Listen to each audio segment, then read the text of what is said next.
નમસ્કાર મિત્રો, તો આજે આપણે વાત કરીએ હેમા અને જનકનો સાચો પ્રેમ બનેલ એક સત્ય ઘટના વિશે. હેમા અને જનક આજે છેલ્લી વાર મળતા હતા. અઠવાડિયા પછી હેમાના લગ્ન થવાના હતા. હેમાની આંખો કોરીધારકોર હતી, પણ દિલ રડતું હતું. જનકની પણ એવી જ હાલત હતી. ત્યાં જ હેમાની મમ્મીની બૂમ પડી એટલે હેમા દોડતી ઘરમાં જતી રહી. જનક પણ ભગ્ન હૃદયે પોતાના ઘરમાં જતો રહ્યો. જનકને રાતે ઊંઘ ના આવી. તે ભૂતકાળ વાગોળતો રહ્યો. હેમા અને જનક બાજુમાં રહેતા હતા. જનકના પપ્પાનો બિઝનેસ બહુ ફેલાયેલો હતો. તેની નામના ચારે બાજુ ફેલાયેલી હતી. તેનો ઘમંડ પણ બહુ હતો. જ્યારે હેમાના પપ્પા તેમની જ ઓફિસમાં સામાન્ય કાર્ટૂન હતા. સોસાયટીમાં બધા બાળકો સાથે રમતા, તેમાં હેમા પણ જોડાતી. જનક સ્વભાવે શરમાળ અને હેમા બોલકી. 1 મિનિટ શાંત ના બેસે તો પણ જનકને હેમા સાથે રમવું બહુ ગમતું. પણ જનકના મમ્મી પપ્પા ને જનક અને હેમા સાથે રમે એ પસંદ નહોતું. જનકને કોઈ બહાના હેઠે ઘરમાં બોલાવે લે. હેમા તો અણસમજુ ને પણ જનકની પાછળ તેના ઘરમાં ઘૂસી જાય. જનકના મમ્મી નીમુબેન તેને કઈ બહાનું બતાવી બહાર મોકલી દે. હેમા બહુ જ સ્વરૂપમાં અને ઘાટીલી, આંખોવાળી, અણિયાળી અને ચમકદાર, વાળ લાંબા અને ઘૂઘરિયાળા. જે કોઈ હેમાને જોવે તેને હેમા પર વહાલ ઉભરાય. તેના મમ્મી પપ્પાથી સાવ વિરુદ્ધ. હેમાના પપ્પા મહેશભાઈ અને મમ્મી રસીલાબેન બંને અતડા. કોઈ સાથે ના બોલે કે ના હસે. સોસાયટીના લોકો પણ સમજી ગયેલા એટલે કોઈ તેમને બોલાવે નહીં. પણ હેમા બધાને બહુ વહાલી લાગે. જનકને હેમા સાથે રમવું, ભણવું બહુ ગમે. જનકને શાળામાં ગાડી મૂકવા આવે. હેમા ચાલતી શાળામાં જાય. જનકની અને હેમાની સ્કૂલ અલગ અલગ. સાંજે બંને ભેગા થાય એમ કરતાં 12 પાસ કર્યું. હેમા કોલેજમાં આગળ અભ્યાસ કર્યો અને જનકે તેના પપ્પાએ ધંધામાં બેસાડી દીધો. જનક કોઈકવાર ફ્રેન્ડ્સને મળવાના બહાને હેમાને કોલેજમાં મળવા જાય. જનકના ભાઈના લગ્ન થયા ત્યારે હેમાએ નીમુબેનનું ઘણું દોડાદોડીવાળું કામ પતાવી દીધેલું. તેથી નીમુબેન થોડા નરમ પડેલા. જનકની ભાભી ઘરમાં નવી હતી, તેથી હેમા સાથે બહેનપણા થઈ ગયા. ઉમા મજાકમાં કહેતી, તું મારી દેરાણી બને તો મને મજા પડી જાય. જનકની આંખોમાં પણ તેણે હેમા માટે પ્રેમ જોયો હતો. એક વખત હેમા અને જનક અગાસીમાં મળ્યા. ઉમા એક જ બધું ગોઠવ્યું હતું, પણ જનકના પપ્પા કાંતિભાઈને કોઈએ કહી દીધું. તરત ઘરે આવીને ગુસ્સામાં મહેશભાઈ અને રસીલાબેનનું ખૂબ અપમાન કરી નાખ્યું. મહેશભાઈએ પણ ગુસ્સામાં 2 દિવસમાં હેમાનું બીજે સગપણ કરી નાખ્યું. હેમા ઘણું કરગરી, પણ કોઈએ તેનું ના માન્યું. જનક પણ કહી ના શક્યો. હેમાની આંખો લગ્ન મંડપમાં જનકને શોધતી રહી. જનક આવીને મને લઈ જશે. હેમાની આશા ઠગારી નીવડી.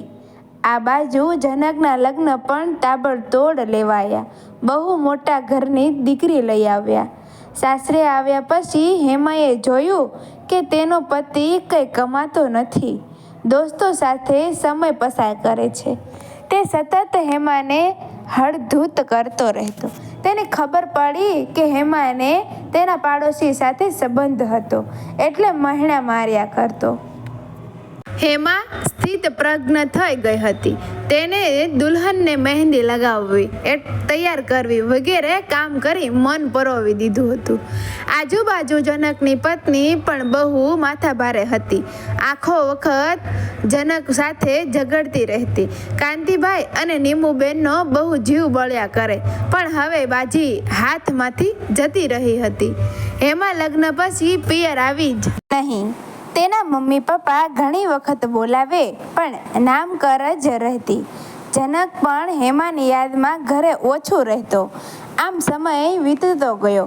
કાંતિભાઈ અને નીમુબેનને બહુ પસ્તાવો થયો હતો કે અમે સુશીલ છોકરીને હાથમાંથી જવા દીધી.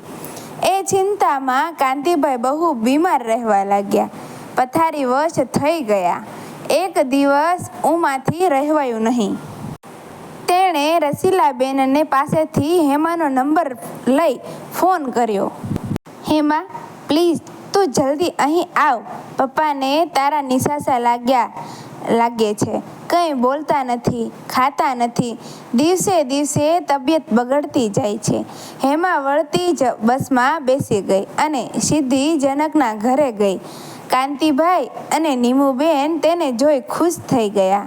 હેમાએ કહ્યું, હું તમારી સેવા કરવા આવી છું. મને તમારી સેવા કરવા દો. હું જનકની સામે જોઈશ પણ નહીં. ઉમાને કહ્યું, ભાભી, તમે ઘરમાં અને સોસાયટીમાં એમ જ કહેજો કે અમે મમ્મી પપ્પા માટે કેરેક્ટર રાખી છે. જ્યારે હેમા જનકના રૂમ પાસેથી પસાર થતી કે જનકને હેમાનો આભાસ થતો, પણ તે પોતાનું મુખ ઢાંકેલું જ રાખતી.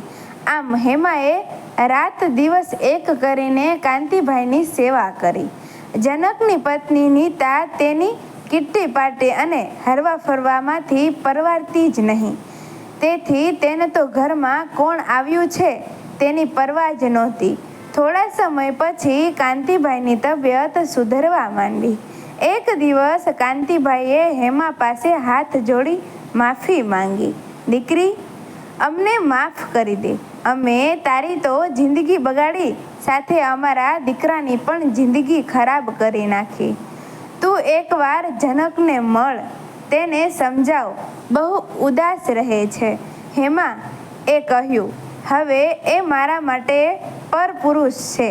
તેને હું નહીં મળું. મારા લગ્ન સમયે પણ એ આવ્યો હોત તો હું ત્યારે પણ તેની સાથે નીકળી પડત. હવે એ સમય જતો રહ્યો. હું તમને નાનપણથી મા બાપ જ માનતી હતી. મારે તો તમારી સેવા કરવામાં આ ઘરમાં આવવું હતું. હું કોઈને દોષી માનતી નથી.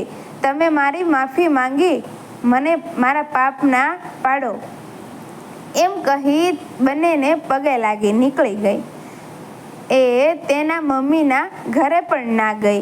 જ્યારે હેમા સાસરે પહોંચી તો તેના પતિએ પણ ઉલટા કહી કાઢી મૂકી અને ખબર પડી કે તું તારા મા બાપને ત્યાં નહોતી, તારા યારને મળવા ગઈ હતી. હેમા સીધી મહિલા વિકાસ ગૃહ પહોંચી અને મહિલા વિકાસ ગૃહમાં રહીને પોતાની રીતે મહેંદી અને બ્યુટી પાર્લરના ક્લાસ શરૂ કરી પોતાની રીતે પગભર થઈ.